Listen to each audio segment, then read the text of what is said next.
واحد اتنين تلاتة بلشنا اللقاء.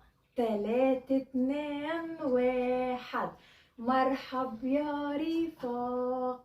أول إشي أنا كتير اشتقت لكم لأنه صعب نكون بالصف، فإحنا عم نشوف بعضنا بالبيت، وبتمنى إنه قريب نرجع للصف وأجيب لكم الحيوان اللي اليوم رح نتعرف عليه.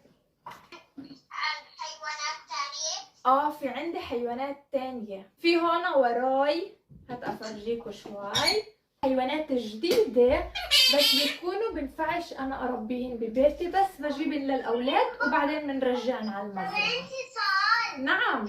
عندي سؤال. نعم يا عمري.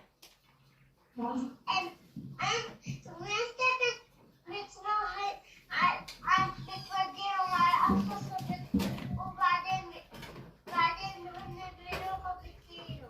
مجموعة الطيور، القوارض، الحشرات والزواحف.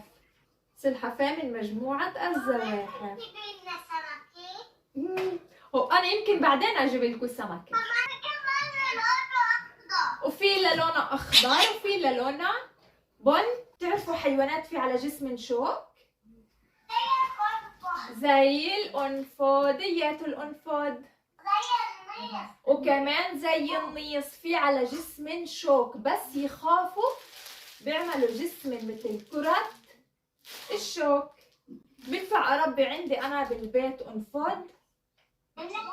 لا، الأنفود بكون بس بالطبيعة. هذا أنفود أبو شوك، في على جسمه شوك، بس يشعر بخطر ويخاف بيعمل جسمه مثل الطابة. فالحيوانات بيكون صعب إنهم يهجموا عليه يفترسوه أو يضايقوه، لأنه بشوكهن بالشوك اللي على جسمه. اسمه حردون أسترالي. طلعوا فيهم على جسمه أشواك. أنا مرة ضفت عندي معلمة حيوانات. الحردون الأسترالي في كمان حردون بعيش عنا ببلادنا، مرات بنشوفه بحيفا، مرات بنشوفه عنا بطمرة، بس مو نقرب عليه وبسرعة بهرب. هذا حقيقي. هو بضايقنيش لأنه هو متعود علي وبسمح لي أنا أقرب على جسمه، فعشان هيك هو هادي وحاسس بأمان، مش خايف أمشيه علي. طلعوا ايته عم بتسلق على أوعية.